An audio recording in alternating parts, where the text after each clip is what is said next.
ये चुनाव कई बार कई मुद्दों पे लड़ा जाता है। हरियाणा में चुनाव बहुत से मुद्दे थे, इसमें कोई दो राय नहीं है। तो पार्टी ने अपनी तरफ से चुनाव बहुत अच्छा लड़ा। जनता जनार्दन है, जिसको भी आशीर्वाद दे, जिस तरह से दे, जनता की मर्जी है। हमें 5 सीटें दी, उसके लिए जनता का आभार है। कुरुक्षेत्र लोकसभा हम जीते, उसके लिए आभार है। करनाल जीते, उसके लिए बहुत बड़ा आभार है। मनोहर लाल जी जीते, तो ऐसी बात नहीं है। 5 सीटें जनता ने हमें दी हरियाणा में।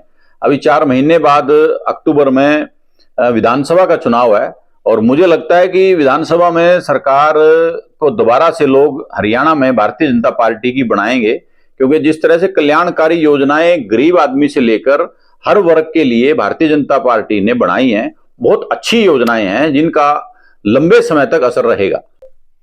देखिए, अब इसमें कोई दो राय नहीं। अब की बार सारे जो मुकाबले हैं वो टफ रहे। अम्बाला भी हम बहुत कम वोट से हारे हैं, कोई इतना बड़ा हार का नहीं है। और हम रादौर में हम लीड में रहे हैं। कुरुक्षेत्र लोकसभा की अगर बात करें, लाडवा में हम लीड में रहे हैं। लाडवा मैंने खुद 125 गांव के करीब मैंने गया हूं। मैं चुनाव में कैंडिडेट के साथ भी गए और उसके अलग भी मैंने जितने कार्यक्रम थे मेरे। और मैं आपको बजे की बात में बताऊं, 90% उन गाँव में हम जीते हैं। और उसके बाद थानेसर में हमारे पास लीड है। तो ऐसा नहीं है कि बिल्कुल ही जनता ने हमें आशीर्वाद नहीं दिया है। कंपटीशन राजनीति में होता है, स्वाभाविक बात है। वो इतना बड़ा इशू नहीं है कि किसी भी तरह से कि कोई भी व्यक्ति ये कहे कि हाँ एक तरफा जैसे चुनाव जिसको हम बोलते हैं, ऐसा नहीं था।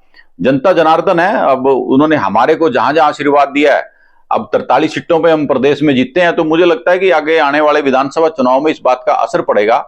और जिस तरह का वातावरण अब आम आदमी पार्टी और कांग्रेस के नेताओं में चल रहा है, वो बड़ा मजे का एक तरह से है।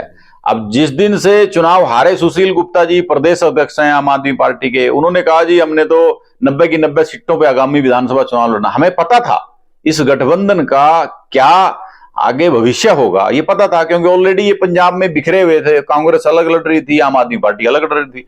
तो हरियाणा में कैसे हो सकता है?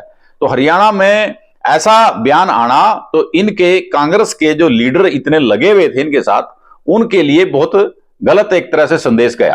अनुराग ढांडा कहते हैं कि जो कांग्रेस के बड़े नेता अरोड़ा है, अशोक अरोड़ा है, दिलीप सिंह सुरजेवाला है, रादौर से विधायक हैं, उन्होंने मदद नहीं की, उन्होंने हराया। लाडवा से विधायक उन्होंने हराया। देखिए, अनुराग ढांडा जी ने जो प्रेस कॉन्फ्रेंस की है, मैंने उनको सुना है। उनकी बात में दम तो है। जितने कांग्रेस के बड़े लीडर हैं जिनका नाम आप लोगों ने लिया, उनके क्षेत्रों में कांग्रेस और आम आदमी पार्टी का जो साझा उम्मीदवार सुशील गुप्ता है वो हारा है, हमारा उम्मीदवार बना है। आप बिशन लाल सैनी रादौर में देख लें, वहां हमें लीड है। मेवा सिंह लाडवा में एमएलए हैं, वहां हमारे को लीड है। थानेसर में हमारे को लीड है, 100 करोड़ यहाँ पर है। रणदीप सुरजेवाला कैथल में, वहां हमारे को लीड है लगभग 20,000 की। तो बात तो उनकी ठीक है। हमें पता था इस गठबंधन का इनका क्या असर होगा, इसमें कोई दो राय नहीं है। ये एक तरह से कोई गठबंधन नहीं था, ये एक तरह से इनका आपसी एक ऐसा तालमेल था जो मजबूरी का, जिसको हम बोलते हैं, मजबूरी थी इनकी। इस मजबूरी के तहत कभी भी आगे नहीं बढ़ा जा सकता। और इनका बेचारापन, जो मैं इतने बड़े बड़े अपने आप में कांग्रेस के लीडर समझते हैं, अब इनका ये बेचारापन सामने आ रहा है कि एक आम आदमी पार्टी का प्रवक्ता इनके ऊपर आरोप लगा रहा है कि आप लोगों ने हमारे को वोट नहीं दी। इससे बड़ा लोकतंत्र की हत्या और लोकतंत्र के लिए खराब बात कि आगे से आम आदमी पार्टी के साथ क्या ये कांग्रेस क्या कभी गठबंधन करेगी? अगर गठबंधन करेगी तो क्या सोच भी पाएगी गठबंधन करना? इस ऐसी पार्टी के साथ जुम्मा 4 दिन आपको हारे हुए नहीं हुए, और आज अभी से आप एक दूसरे के ऊपर दोषारोपण करने लग गए हो, तो इसका मतलब आप दोनों के मन में पाप था। भारतीय जनता पार्टी की सरकार अभी हमारे केंद्र में बनने जा रही है। प्रधानमंत्री नरेंद्र मोदी जी तीसरी बार बनेंगे, तो इसमें कोई दो राय नहीं। देखिए, मैं 2000 के करीब सक्रिय राजनीति में हूं, और भारतीय जनता पार्टी ने जिस तरह से मुझे आगे बढ़ाया और जिन जिन पदों पर मुझे जिम्मेवारी सौंपी गई, मैंने उनको बखूबी निभाया है। जिलाध्यक्ष रहा मैं 11 से लेकर 15 तक। मेरे कार्यकाल में 3 एमएलए, एक सांसद यहां से चुने गए, और उसके बाद सरस्वती बोर्ड का मुझे अब जिम्मेवारी मिली है। उसके बीच में बहुत सारे पद रहे हैं। जिन पदों में मैं रहा हूं, जो जिम्मेवारी मुझे मिली है, मैंने उनका दायित्व बहुत मन से निभाया है। मैंने उनको एक तरह से, ऐसे नहीं है कि मैंने दायित्व ले लिया और मैं बैठ गया।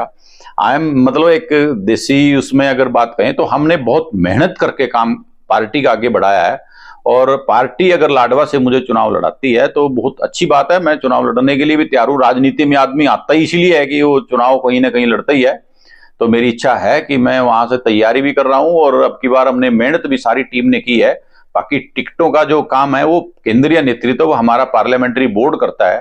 उसमें किस कार्यकर्ता की पार्टी और संगठन कहां ड्यूटी लगती है ये ऊपर का हमारा नेतृत्व और पार्लियामेंट्री बोर्ड तय करता है। हमारा काम पार्टी के काम को, संगठन के काम को आगे बढ़ाना है, सेवा भाव से बढ़ाना है। इस उद्देश्य को लेकर हम काम करते हैं।